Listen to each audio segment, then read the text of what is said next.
हरे कृष्णा, जय भोलेनाथ। ओम नमः शिवाय। मैं हूँ नीतू गुप्ता और आप सभी का हमारे चैनल नटखट काना में बहुत बहुत स्वागत है। आप सभी का दिन शुभ हो और मंगलमय हो और भगवान भोलेनाथ आप सभी की मनोकामनाओं को पूर्ण करे। आज आप सुनेंगे फागुन मास महात्म्य का अध्याय 2। गौतम मुनि ने जब राजा को बताया कि वह शिवरात्रि का उपवास करके भगवान शिव का महोत्सव को देखकर लौटते हैं और उन्होंने मार्ग में एक आश्चर्य की बात देखी। तब राजा ने पूछा, ब्राह्मण, आपने मार्ग में कहाँ और कौन सी आश्चर्य की बात देखी है, वह मुझे भी बताइए। तब गौतम जी ने कहा, राजन, गोकर्ण से आते समय एक स्थान पर दोपहर के समय मुझे एक स्वच्छ सरोवर दिखाई दिया। वहाँ जल पीकर मैंने रास्ते की थकावट दूर की और घनी एवं शीतल छाया वाले बरगद के नीचे विश्राम किया। उसी समय थोड़ी ही दूरी पर मैंने एक अंधी, बूढ़ी एवं दुबली पतली चंडाल को देखा। उसका मुंह सूख गया था, उसने कुछ भी भोजन नहीं किया था और वह अनेक प्रकार के रोगों से पीड़ित थी। उसके सब अंगों में कोढ़ का घाव हो गया था, उसने बहुत से कीड़े पड़ गए थे। उसकी कमर पर रक्त से सना हुआ एक फटा पुराना कपड़ा लिपटा हुआ था। उसे उस दशा में देखकर मुझे बड़ी दया आई और उसकी मृत्यु काल की प्रतीक्षा करते हुए मैं क्षण भर वहीं बैठा रहा। इतने में ही भगवान शंकर के पार्षद द्वारा लाया जाता हुआ एक विमान देखा जो सभी किरणों से आकाश मार्ग को आलोकित कर रहा था। तब मैंने शीघ्र ही समीप जाकर आकाश में खड़े हुए उन शिव गणों से पूछा, आप लोगों को नमस्कार है। मैंने आप लोगों को पहचान लिया है। आप सभी महादेव जी के चरणों के सेवक हैं। आपने इस समय जो यहाँ आने का कष्ट उठाया है, यह आपका यात्रा संपूर्ण लोगों की रक्षा के लिए हुई है या फिर आप लोग कोई विनोद सूझा है? कृपा करके मुझे यह बतलाइए, आप यह किस लिए पधारे हैं? तब शिव जी के दूत बोले, यह सामने जो बूढ़ी चंडाल मर रही है, इसी को ले जाने के लिए भगवान शिव ने हमें आदेश दिया है। यह सुनकर मैंने पूछा, ओहो, यह महापाप आत्मा घोर चांडाल इस दिव्य विमान पर बैठने की अधिकारिणी कैसे हो सकती है? यह तो जन्म से लेकर जीवन भर प्राय अपवित्र में ही डूबी रही आप पाप मग्ना एवं पाप का अनुग्रह करने वाली है। इस दुराचार को आप लोग शिवलोक में क्यों ले जाना चाहते हैं? इसने कभी शिव जी का पंच अक्षर मंत्र नहीं जपा, शिव जी का पूजन नहीं किया और न ही कभी भगवान शंकर का ध्यान ही किया है। सत्संग से तो सदा दूर रहने वाली इस अत्यंत क्रोधी स्वभाव वाली स्त्री को आप लोग भगवान शिव के लोक में कैसे ले जाना चाहते हैं? अहो ईश्वर कि इस लीला का रहस्य देहधारियों को समझ में आना कठिन है, जिसमें पाप आत्मा प्राणी भी दया करके परम पद को पहुँचाए जाते हैं। मेरे ऐसे कहने पर देवाधिदेव भगवान शिव के दूत इस प्रकार बोले, महामते, यह कर्मों के परिपाक से प्राप्त होने वाली गति देखो, जो कि एक नीच से नीच नारी भी आज रोग शोक से रहित परम धाम पर आरूढ़ हो रही है। इसने पूर्व जन्म में अन्नदान आदि नहीं किया था, अतः भूख प्यास आदि कलेश से यह पीड़ित हो रही है। इसने जो मदिरा के नशे में अंधी होकर बड़ा भयंकर पाप कर डाला था, उसी के फल से यह जन्म अंधी हो गई है। पूर्व जन्म में इसने जानबूझकर गाय के बछड़े को खाया था, इसलिए इस जन्म में यह अतिशय निंदे चंडाल हुई। इसने सदाचार का मार्ग त्याग कर पूर्व जन्म में व्यचार के मार्ग को अपनाया था। उसी अकथनीय पाप से इस जन्म में यह दुराचार और दुर्भाग्यवश पति का आलिंगन किया। उसी महान पाप के कारण इसके शरीर में कोढ़ के बहुत से घाव हो गए हैं। इसने काम वेदना से व्याकुल होकर स्वेच्छ अनुसार शूद्र से रमन किया। उस पाप के कारण इसे महारक्त पीप और कीड़ों से पीड़ित होना पड़ा है। इसने कभी उत्तम व्रतों का पालन नहीं किया, यज्ञ पूजन नहीं किया, कुएं आदि खुदवाने के या बगीचे लगाने का काम नहीं किया। उसी पाप से यह सब प्रकार के भोग साधनों से रहित होकर दुख पा रही है। पूर्व जन्म में इस मूढ़ स्त्री ने मदिरापान किया था, उसी पाप से यह महायक्षमा की पीड़ा और हृदय शूल से पीड़ित हो रही है। हे महामुनि श्रेष्ठ, विवेकी महात्मा यही पर सब मनुष्यों में उसके संपूर्ण पाप चिन्ह देखते हैं। यह जो बहुत से रोग द्वारा पीड़ित और पुत्र तथा धन से हीन हैं, जो दुष्ट लक्षणों से कलेश पाने वाले और लज्जा छोड़कर भीख मांगने वाले हैं, वस्त्र, अन्न, पान, शैया, वो आभूषण और अभ्य अंग आदि से वंचित, कुरूप, विद्यावान, विकलांग अंगों वाले यानी लूले, लंगड़े आदि हैं, कुसंगित भोजन करने वाले, दुर्भाग्यवान, निंदर तथा दूसरों की सेवक हैं। यह सब पूर्व जन्मों के बड़े भारी पाप कर रहे हैं। इस प्रकार यत्पूर्वक विचार करके इस संसार में मनुष्यों की दशा देखकर विद्वान पुरुष कभी पाप नहीं करते, यदि करे तो वह आत्मघाती है। जीव का यह मनुष्य शरीर अनेक प्रकार के सत्कर्म का एकमात्र साधन है। इसके द्वारा सदा शुभ कर्म का ही सेवन करे, पाप कर्मों का स्वार्थ एवं सर्वदा त्याग दे। सुख की इच्छा रखने वाले को पुण्य करना चाहिए। मनुष्य का यह शरीर अत्यंत दुर्लभ होता है। इसे पाकर जो कोई भी अपना हित चाहने वाला मानव एकमात्र भगवान शिव की शरण लेता है, एकचित्त होकर उन्हीं का ध्यान करता है, वह समस्त पातकों से तर जाता है। पहले इस दुराचारी स्त्री के मुख से असावधानी में शिव जी का नाम उच्चारित हुआ था। श्री गोकर्ण क्षेत्र में शिवरात्रि को उपवास करके रात में इसने जागरण किया और शिव जी के मस्तक पर बिल्व पत्र चढ़ाया। उसी का जो उत्तम फल है उसे यह आज भोगने जा रही है। यह सब तुम अपनी आंखों से देखते हो। तब गौतम जी कहते हैं, राजन, इस प्रकार कहकर उन शिवदूतों ने उस चंडाल की योनि से जीव को खींचकर उस दिव्य तेज से संपन्न कर दिया। उस नारी के दिव्य शरीर की प्राप्त हुई और वह तेज की राशि से उद्भव हो उठी। उसके बाद शिव के दूत ने प्रसन्न होकर उसे विमान पर बिठाया। वह परम उदार रूप में लावण्य से सुशोभित तथा दिव्य वस्त्र धारण करने वाली हो गई। उसके देह से सब और दिव्य सुगंध और दिव्य प्रकाश फैल रहे थे। वह विमान पर बैठी हुई शिव जी के चरण वंदों का स्मरण कर रही थी।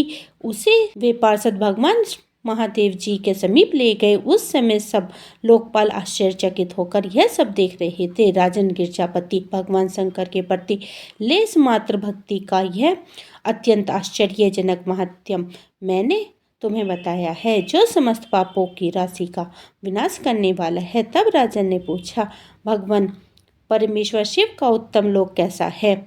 यदि आपकी मुझ पर दया है तो मुझे शिव लोक का लक्षण बताइए। तब गौतम जी बोले, ब्रह्मा आदि देवेश्वर के लोकों में जो अत्यंत दुर्लभ आनंद है, वह जिस दिव्य धाम में नित्य निरंतर विद्वान रहता है, वही परमेश्वर शिव का लोक है, जहाँ सब लोगों को लांग कर जाना पड़ता है, जिसमें दिव्य प्रकाश स्थिर है तथा जहाँ अविद्या में अंधकार का कहीं लेश मात्र भी संयोग नहीं है, वही परमेश्वर शिव का लोक है।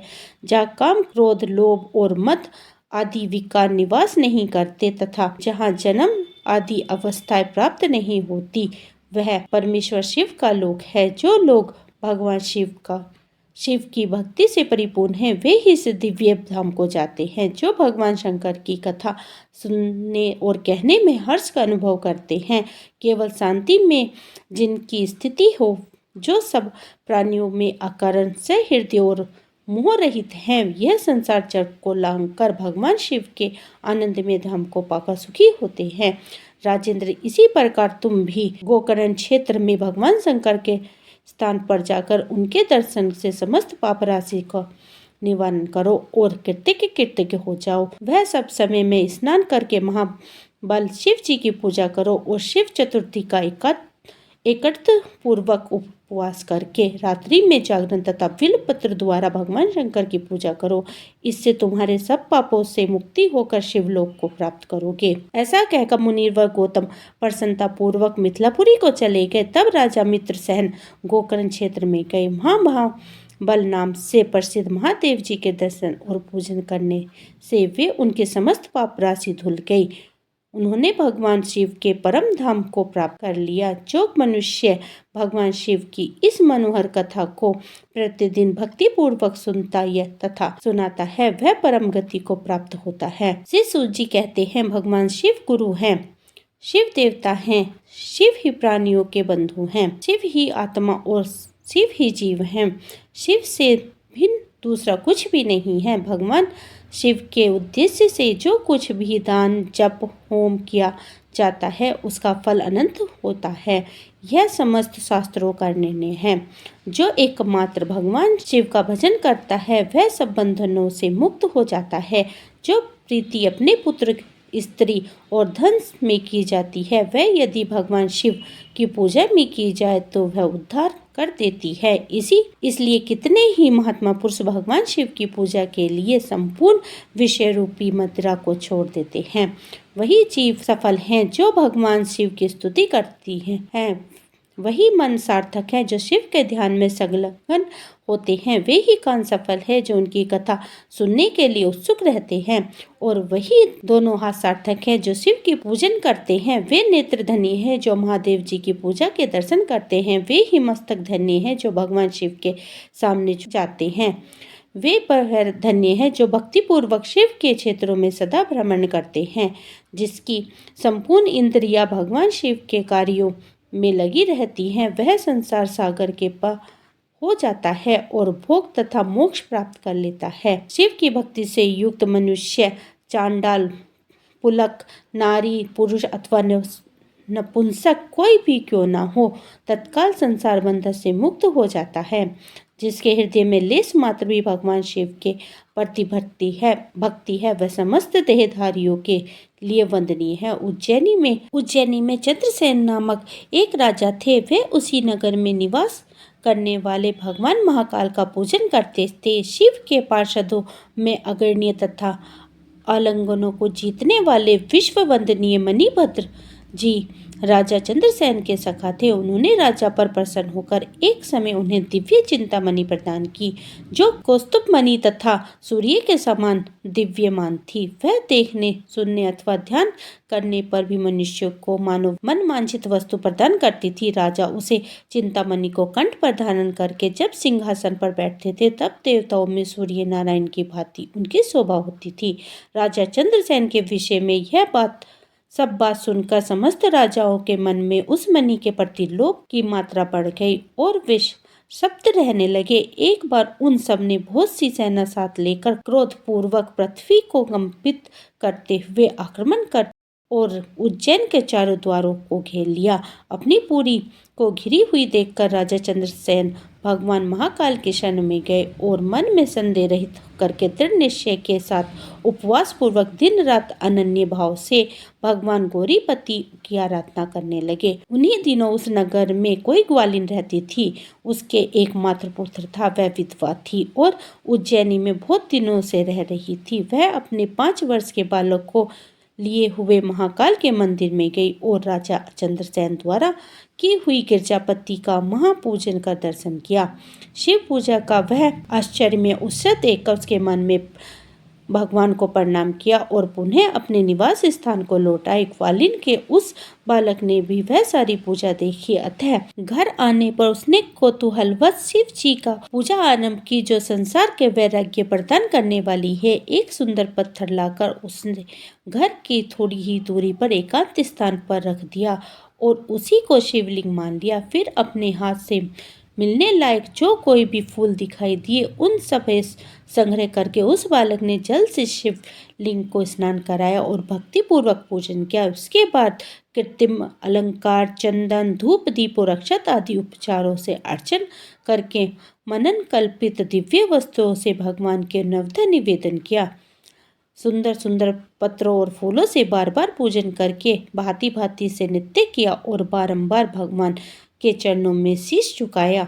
इस प्रकार अनन्य चित होकर शिव की आराधना में लगे हुए अपने पुत्र को ग्वालिन ने बड़े प्यार से भोजन के लिए बुलाया। उसका मन तो पूजा में लगा हुआ था। माता के बहुत बार बुलाने पर भी उसे भोजन करने की इच्छा नहीं हुई। तब उसकी माँ स्वयं उसके पास गई और उसे शिव के आगे आंखें बंद करके ध्यान लगाए बैठा देखकर हाथ पकड़कर खींचने लगी। इतने पर भी वह नहीं उठा। तब उसने क्रोध में आकर उसे खूब पीटा, खींचा और मारने पीटने पर भी वह जब उसका पुत्र नहीं आया तब उसने वह शिवलिंग उठाकर दूर फेंक दिया। उस पर चढ़ाई हुई सारी सामग्री पूजा सामग्री नष्ट कर दी। यह देखकर बालक हाय हाय करके रोष में भरी हुई ग्वालिन अपने बेटे को डांट फटकार कर पुनः घर चली गई। भगवान शिव की पूजा को माता के द्वारा नष्ट हुई देखकर वह बालक देव महादेव को पुकार करते हुए सहस्त्र मूर्छित होकर गिर पड़ा। उसके नेत्रों से आंसुओं की धारा प्रवाहित हो रही थी। 2 घड़ी बाद जब उसे चेत हुआ तब उसने आंखें खोली और देखा उसका वही निवास स्थान परम सुंदर शिवालय हो गया था। यह सब देखकर वह सहस उठा और हर्ष से परमानंद के समुद्र में निमग्न सा हो गया। उसके समझ लिया कि यह सब शिव जी की पूजन का माध्यम है, उसी के प्रभाव से यह दिव्य विभूति प्रकट हुई है। इसके बाद उस बालक ने अपनी माता के अपराध की शांति के लिए पृथ्वी पर मस्तक रखकर साष्टांग प्रणाम किया और इस प्रकार कहा, देव उमापति, मेरी माता का अपराध क्षमा कीजिए। वह मूढ़ है, आपके प्रभाव को नहीं जानती है। हे शंकर, आप उस पर प्रसन्न होइए। यदि मुझ में आपकी भक्ति से उत्पन्न हुआ कुछ भी पुण्य है तो उसे मेरी माता आपकी दया प्राप्त करे। इस प्रकार भगवान शंकर को बार बार प्रसन्न करके उनके चरणों में मस्तक झुकाकर सूर्यास्त के समय वह बालक शिवालय से बाहर निकला और उसने अपने शिवर को देखा। वह इंद्रनगर के समान शोभा पा रहा था। वह सब कुछ तत्काल स्वर्ण में होकर विचित्र वैभव से प्रकाशित होने लगा। भवन के भीतर प्रवेश करके बालक ने देखा उसकी माँ बहुमूल्य रत्न में पलंग पर बिछी हुई श्वेत रंग के सैया पर निर्भय होकर सो रही है और उसी याद कर रही है। उसने माता को जगाया। ग्वालिन बड़े वेग से उठी और अपने को, अपने पुत्र तथा अपने घर को भी अपूर्व रूप से देखकर आनंद में विबल हो गई। पुत्र के मुख से गिरजापति शंकर का वह सब प्रसाद सुनकर ग्वालिन ने राजा को सूचना दी, जो निरंतर भगवान शिव के भजन में लगे रहते थे।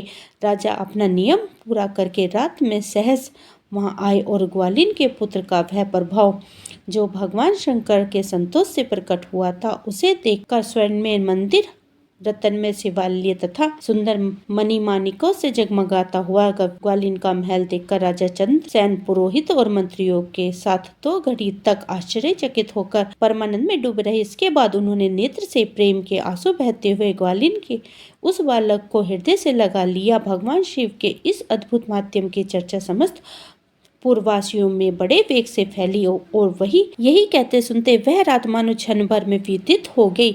युद्ध के लिए आए हुए और नगर के चारों ओर से घेर कर खड़े हुए राजाओं ने भी प्रातःकाल दूतों के मुख से यह परम अद्भुत समाचार सुना। सुनते ही उसके मन से वैर भाव बिल्कुल निकल गया। उसने सहज हथियार डाल दिए और चकित होकर राजा चंद्रसेन की आज्ञा से नगर में प्रवेश किया। उस रमणीय नगर में प्रवेश करके भगवान महाकाल को प्रणाम करने के बाद सब राजा उस ग्वालिन के घर पर आए। महाराजा चंद्रसेन ने आगे बढ़कर उनका स्वागत किया। बहुमूल्य आसनों पर बैठे और प्रीतिपूर्वक विस्मित एवं आनंदित हुए गोप बालक पर कृपा करने के लिए स्वतः प्रकट हुए। शिवालय और शिवलिंग का दर्शन करके सब राजाओं ने भगवान शिव जी को अपनी उत्तम बुद्धि समर्पित की, उसमें भक्तिपूर्वक मन को लगाया। इसी समय सब देवताओं से पूजित परम तेजस्वी वानर राज हनुमान जी वहां प्रकट हुए। उनका आते ही सब राजाओं ने बड़े वेग से उठकर भक्ति भाव से विनीत होकर उन्हें नमस्कार किया। तब हनुमान जी ने कहा, राजाओं, भगवान शिव की पूजा से के सिवा देहधारियों के लिए दूसरी कोई गति नहीं है। यह बड़े सौभाग्य की बात है कि इस गोपालक ने शनिवार का प्रदोष व्रत के दिन बिना मंत्र के भी शिव जी का पूजन करके उन्हें पा लिया है। शनिवार को प्रदोष व्रत समस्त देहधारियों के लिए दुर्लभ है। कृष्ण पक्ष में आने पर तो वह और भी दुर्लभ है। गोप वंश में कीर्ति बढ़ाने वाला यह बालक संसार में सबसे अधिक पुण्य आत्मा है। इसकी वंश परंपरा में 8वीं पीढ़ी में महायशस्वी नंद उत्पन्न होंगे। उनके यहाँ साक्षात भगवान नारायण उनके पुत्र रूप में प्रकट होकर श्री कृष्ण के नाम से प्रसिद्ध होंगे। आज से यह गोपाल नंद सार में शीकर नाम से विख्यात होंगे। अंजनी नंदन हनुमान जी ऐसा कहकर उस गोपालक को शिव उपासना के आचार व्यवहार का उपदेश देकर वहीं अंतर ध्यान हो गए। वे सब राजा हर्ष में भरकर महाराजा चंद्रसेन की आज्ञा लेकर जैसे आए थे वैसे ही लौट गए। महातेजस्वी सीकर भी हनुमान जी के उपदेश पाकर धर्मराज शंकर जी की आराधना करने लगा। समय अनुसार गोप सीकर और राजा चंद्रसेन ने भक्ति पूर्वक शिव की आराधना करके परम धाम को प्राप्त किया। यह पवन उपाध्यान कहा गया है। यह गोपनीय रहस्य है, सुयश एवं पुण्य और समृद्धि को बढ़ाने वाला है एवं गौरीपति शंकर की प्रति भक्ति भाव और पाप राशि को समाप्त करने वाला है। आज का अध्याय यही समाप्त हुआ। उम्मीद करती हूँ आपको मेरी ये वीडियो पसंद आई होगी। अगर पसंद आई है तो लाइक कीजिए और अपने परिवार और मित्रों में शेयर कीजिए। अगर आपने मेरा ये चैनल सब्सक्राइब नहीं किया है तो सब्सक्राइब कर लीजिए, क्योंकि यहीं पर मैं एकादशी महाशिवरात्रि की कथा भी लेकर आऊंगी। मिलती हूँ एक और नई वीडियो के साथ, तब तक के लिए हरे कृष्णा, राधे राधे।